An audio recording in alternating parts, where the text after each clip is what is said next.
சொல்லிழுக்கப்பட்டு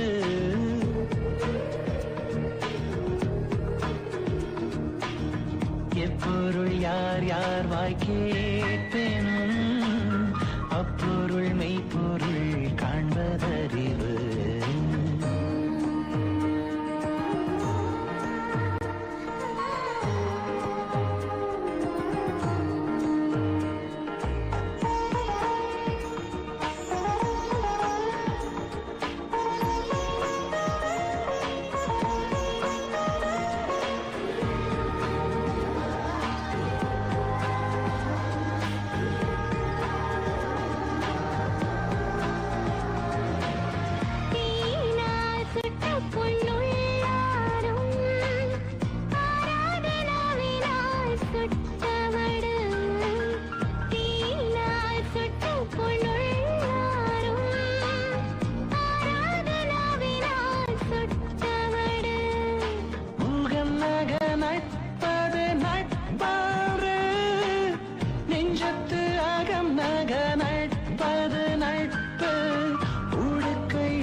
களைவதம் நட்பு உடுக்கை இழந்தவன் கை போல அங்கே இடுக்கண் களைவதம் நட்பு.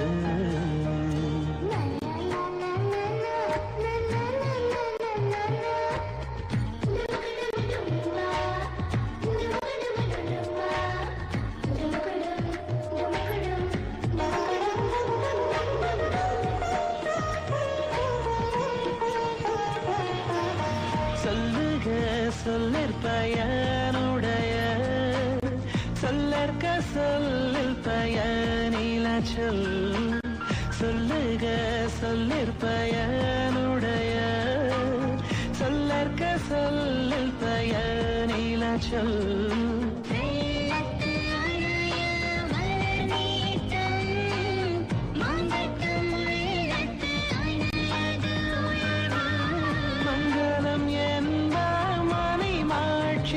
மற்றதன் நன்கலம் நன்மக்கள் பேரு மங்களம் என்ப மனை மாட்சி மற்றதன் நன்கலம் நன்மக்கள் பேரு.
எவ்வளவு பெரிய அளவு செய்யப்பட்டது என்ற கணக்கை கொடுத்ததும் அல்ல.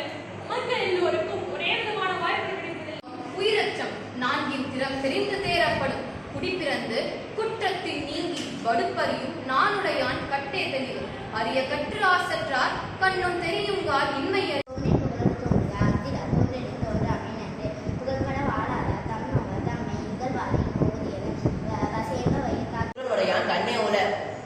தான் வரையாடுகிற துன்பச் சொல்லை ஒருவன் சொல்வதற்கு முன் அவனுக்கு உதவும் பண்பு நற்குடியில் பிறந்தவர்களுக்கே உண்டு. இந்நாதிரக்கப்படுதல் இறந்தவர் இன்முகம் காணும் அளவு. உதவி பெற்ற பிறகும் அதை பெறுபவனுடைய முகம் ஆகிய வேறுபாடுகளின்றி உலகத்தில் உள்ள மக்கள் அனைவராலும் போற்றி புகழப்பட்டது திருக்குறள் ஆகும். இத்தகைய சிறப்புமிக்க நூலிலிருந்து 7 அதிகாரங்களை உங்கள் முன் கூற வந்துள்ளேன். திருக்குறள் கூறுகிறது, ஒரு மனிதனின் பிறப்பின் மூலம் அல்ல, அவனது திறன் மற்றும் பண்பு மூலம் ஆராய்ச்சி செய் என்று. சரி, தலைப்பிற்குள் செல்வோம். என்னை சுற்றி நான் நிறைய விஷயங்களை ஒவ்வொரு நாளும் கற்றுக்கொண்டு வருகிறேன். கணிதம், விஞ்ஞானம், விண்வெளி, இன்னும் பல. ஆனால் இதையெல்லாம் இன்றைய விஞ்ஞானிகளில் ஒரு சிலர் பள்ளி வாழ்க்கையை சுற்றி பார்க்கும் பொழுது சற்று வருத்தமாகத்தான் இருக்கிறது. ஏனெனில் அவ்விஞ்ஞானிகளின் ஆசிரியர்கள் இவர்களுடைய மதிப்பெண்களை மற்றும் பார்த்து தானாகவே விமர்சனங்களை வரைந்தனர். அரைச்சையை செய்து நான் முடிப்பேன். இவ்வாறு நான் நீங்கள் செய்யும் இடங்களெல்லாம் அரைச்சையை செய்து கொண்டே இருக்க வேண்டும். அவ்வாறு செய்ய முடியாவிட்டால் அதற்கான சிறந்த வழியை கண்டறிந்து, அதாவது சாம பேத தான நீண்ட பனையளவு காட்டும் படித்தால் மனையது வல்லைக்கு உறக்கும் மலராட வல்லோடார் வெள்ளை புரட்பாது என்பார் கபிலர். அத்தகைய சிறப்புமிக்க வள்ளுவர் பெருமகனாருக்கெல்லாம் செல்லும் வாயெல்லாம் செயல் என்பதை நான் எடுத்துக்கொண்ட தலைப்பு. கொள்ளும் வகையான அளவனை ஓவாதே செல்லும் வாயெல்லாம் செயல் என்று உரைக்கின்றார் வள்ளுவர். நமக்கு எப்பொழுதெல்லாம் வாய் மகிழ்கிறதோ அப்பொழுதெல்லாம் நம்மால் என்ற அறச்செயல்களை செய்திட வேண்டும். நமது செல்லும் வாயெல்லாம் செயல். இது வெறும் சொற்றொடர் அல்ல, ஒரு சமூக தீர்ப்பு. இது ஒரு மனித மதிப்பீடு. இந்த தனிப்பு மனித வாழ்க்கையின் அடிப்படை உண்மைகளை வெளிப்படுத்தும் ஒரு ஆழமான கருத்தை கொண்ட திருக்குறள் செல்லும் வாயெல்லாம் செயல். இந்த குறள் எளிமையாக தோன்றினால் அதற்கு அடங்கிய அர்த்தம் மிகப்பெரியது. மனிதன் பேசுவது மட்டுமல்ல, செயலில் தன்னை நினைப்பதுதான் உண்மையானவர் பேசுவதை உண்மையானது. இன்று நாம் வாழும் உலகம் பேச்சுகளால் நிரம்பிய உலகம். சமூகத்தில் ஒரு அழகிய பயணம். ஒவ்வொரு மனிதரும் தனித்தன்மையோடு தான் பிறக்கிறார்கள். அவர்கள் உள்ளத்தில் மனிதருக்கும் திறனை அறிந்து அதற்கேற்ற துறையில் தேர்வு செய்ய வேண்டும். உதாரணம், நம்முடைய மட்டைப்பந்து வீரர் MS தோனி ஒரே நாளில் இந்திய அணியில் சேர்ந்து விட்டாரா? இல்லை. தனது திறமையை ஒவ்வொரு போட்டியிலும் நிரூபித்துக் கொண்டே வந்தார். சிறிய நகரத்தில் இருந்தாலும் திறனும் கடின உழைப்புமே அவரை சாதிக்க வைத்தது. பின்புலம் இல்லை என்று புலம்புவோருக்கு மத்தியில் ஓல கடல் உப்பு காற்றுடன் சுவாசித்து வந்த டாக்டர் APJ அப்துல் கலாமின் குடும்பம் எளிமையானது. ஆனால் அவரின் அறிவு, தன்னம்பிக்கை, விடாமுயற்சி இவற்றையே அவரை இந்திய குடியரசுத் தலைவராக உயர்த்தியது. நமக்கு அதுக்கு ஏதாவது பொருள் வேணும். அதுக்கு ஏதாவது ஒரு வேலை செய்யணும், அந்த எதையாவது ஒரு செய்யணும், வியாபாரம் செய்யணும், வியாபாரம் அதுக்காக பொருள். சரி, இப்படியே போயிருந்தா நமக்கு வாழ்க்கையில் ஒரு சைப்பு தருவோம். அப்பப்போ நம்ம கொஞ்சம் இன்பத்தை அனுபவிக்கணுன்றதுக்காக இன்பம். இதுதான் மூணு. முதல்ல சொன்னது எந்த செயலை இந்த மூணுக்குள்ள அடக்கணும்னு இருக்கோம். அந்த மூணுத்தோட வாழ்க்கை சித்தாந்தமே இல்லை. எப்பொழுதுமே அருமையை செய்ய முடியாது. அரசியல் பொருள் வேணும். இந்த அரபு பொருள் இருந்தால் சனிப்பு வந்துடும். அதுக்காக எல்லா விளக்கும் விளக்கல்ல, சான்றோருக்கு பொய்யா விளக்கே விளக்கு. விளக்கம் புறத்தின் இருளை போக்கும் விளக்குகளை விட அகத்தின் இருளை போக்கும் என்னும் விளக்கே, பொய்யாமை என்னும் விளக்கே ஒருவனை உயர்த்தும். யாமையா கண்டவற்றுதில்லை என்னைக் கொன்றும் வாய்மை நல்ல பிற. அதிகாரம் 41. கல்லாமை. அதிகார விளக்கம். கல்லாமை என்பது கல்வி கற்றலை செய்யாததை குறிப்பது. கல்லாதவன் கூட்டத்தில் பேச தகுதியற்றவன், அவன் மற்றவர்களுடன் உரையாட இயலாதவன் என கூறுகிறது. அரங்கிட்டி வட்டாடியற்றே நிரம்பிய நூலின்றி கோட்டிக்கொள். விளக்கம். நிறைந்த அறிவாற்றல் இல்லாமல் அவையில் பேசுவது ஆடுவதற்கான கட்டம் போட்டுக் கொள்ளாமலே சொக்கட்டான் விளையாடுவதை போன்றதாகும். கடையரே கல்லாதவன் தொட்டனை தூரும் வழக்கேணி மாந்தற்கு கற்றனை தூரும் அறிவு. யாராலும் நாடாமல் ஊதாமல் என்றொருவன் சாந்தமையும் கல்லாதவாறு ஒருமைத்தன் தான் கற்ற கல்வி ஒருவருக்கு அறிவையும் ஏமா புடைத்து தாமை புரிவது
தீயினால் சுட்ட பொன் உள்ளாறு மாறாதே நாவினால் சுட்டவடு என்று கூறுகிறார்.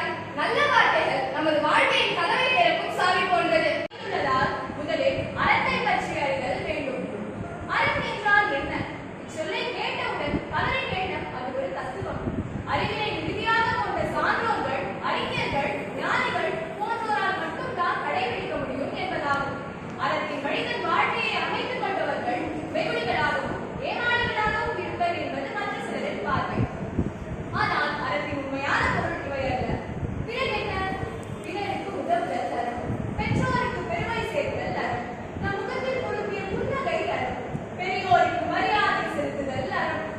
அறம் ஒரு தத்துவம் அல்ல, அது ஒரு வாழ்வியல். அறத்தினை விட உயர்வை தருவது ஒன்றுமில்லை. ஒரு சிறந்த வாழ்க்கையை அமைப்பதற்கான அடிப்படையே அறம். ஆனால் இக்காலகட்டத்தில் அறத்தின் வழிகள் வாழ்க்கையை அமைத்துக் கொள்வது ஒரு சலிப்பான மற்றும் கடினமான பணியாகி வருகிறது. ஏன்? இதற்கு என்ன காரணம்? ஆசை. இது ஒரு சாதாரணமான பண்பு போல தென்படலாம். ஆராய்ந்து குணநலன்களை ஆராய்ந்து சரியான தேர்வை மேற்கொண்டால்தான் நாம் வாழ்வில் வெற்றி பெற முடியும். இது தொடர்பாக ஒரு சிறு கதை ஒன்றை சொல்லி நான் உரையை நிறைவு செய்து விடுகிறேன். ஒரு காட்டில் ஒரு வேடுவன் மன்னன் இருந்தார். அவர் தனக்கு அடுத்த மன்னனாக யார் வர வேண்டும் என்று தேர்வு செய்வதற்காக ஒரு வேடுவனை தன் மந்திரிகளிடம் பரிந்து வைத்தார். அந்த மந்திரிகளோ, நாங்கள் தானே அனைத்தும் கற்று தேர்வு உங்களுடன் ஆலோசனை வழங்கிக் கொண்டிருக்கின்றோம், எங்களோட ஒவ்வொரு மந்திரியாக வேண்டும் என்று கேட்டார். அதற்கு அந்த மன்னர் சொன்னார், நான் ஒரு தேர்வை கூறுகின்றேன், நீங்கள் அந்த தேர்வை நடத்தி சோதித்து பாருங்கள், உங்களுக்கு புரியும் நான் எடுத்த முடிவு சரிதான் என்று. மந்திரிகளுக்கு ஒருவர் சென்றார். அடுத்த நாள் அந்த வேடுவன் வேட்டையாடி அந்த இறைச்சியை கவர்ந்து வந்தார். வேடுவன் மீண்டும் தன் குகைக்கு வந்து பார்க்கிறேன், இறைச்சியை காணவில்லை. அவன் தன் இறைச்சி எங்கே சென்றது என்று அருகே உள்ள ஐந்தும் சுற்றி பார்த்தான். கால்நடங்கள் இருந்த பாதையை நடந்து சென்று அங்கு ஒரு மந்திரி நின்று கொண்டிருந்தார். அவரிடம், இவ்வழியை உள்ளமாய் வெள்ளை முடியுடன் ஈட்டி கொண்ட ஒரு நபரை நீங்கள் கண்டீர்களா என்று கேட்டார். அந்த தன்மைகளை கூறினார். அவர்களிடம் விளக்குவது அறியாம், ஆனால் அதனை ஒப்புக்கொள்ளாமல் உண்மை எனவே இருக்கிறார். இப்படிப்பட்ட அனைத்து உரைகளை எடுத்துரைப்பது தெரிந்து தெளிதல் என்னும் அதிகாரம். இவ்வதிகாரம் மூலம் திருவள்ளுவர் வலியுறுத்துகிறார், ஒருவன் அறிவுள்ளவனாக இருந்தால் தெளிவெளிய உண்மையில் வாழ்க்கையின் இடும்பைகளை சந்திக்க வேண்டும். எனவே அறிவுடன் ஒருவனுக்கு தெளிவு மிக முக்கியமான அறிவு. தமிழ் மொழியின் அழகை வெளிப்படுத்திய திருவள்ளுவர் கூறும் செய்தி, ஒரு மனிதன் அறிவுள்ளவனாக இருந்தால் தெளிவியல் வாழ்க்கையின் இடும்பைகளை சந்திக்கிறார். இதைத்தான் திருவள்ளுவர் தேரான் தெளிவும் தெளிந்தான் இரவும் தீர ஆயுதம் வைக்கிறோம் என அழகாக விழித்து காட்டுகிறார். மொழி மட்டுமல்ல, வாழ்வதற்கான அறம் சொல்லும் மொழி, அறிவுறுத்தும் மொழி, நம் அறிவை ஆராயச் செய்யும் மொழி. இப்பேற்பட்ட சிறப்புகளை கொண்டு என் உயிரினும் உயிராய் கலந்த என் அன்னை தமிழை வழங்கி இவ்வுரையை துவங்குகிறேன். மனிதனுக்கு உலகமெங்கும் பல சட்டங்கள், ஆனால் மனிதனாலே எழுதப்பட்டு மனிதனுக்கு மனிதனாக வாழ கற்றுக் கொடுத்த ஒரு இலக்கியம் திருக்குறள். இந்த திருக்குறளில் மனிதனின் வாழ்க்கையின் திசையை தீர்மானிக்கக்கூடிய ஒரு முக்கியமான அறம் ஒன்று இருக்கிறது. அதுதான் திறன் தெரிந்து தேரப்படும். இதிலிருந்துதான் இன்றைய போட்டிக்கார தலைப்பும் பிறந்தது, திறன் தெரிந்து தேரப்படும். வாழ்க்கை என்பது என்ன? பணம் சம்பாதிப்பதா, பதவி அடைவதா, புகழ் பெறுவதா? இவையெல்லாம் வாழ்க்கையின் ஒரு பகுதியே. ஆனால் நம்முடைய வாழ்க்கையின் தரத்தை தீர்மானிக்கக்கூடியது நாம் நமக்கு துணையாக யாரை தேர்ந்தெடுக்கிறோம் என்பதுதான். குணம் நாடி குற்றமும் நாடி அவற்றுள் மிகை நாடி மிக்க கொள்ளுதல் என்கிறார் திருவள்ளுவர்.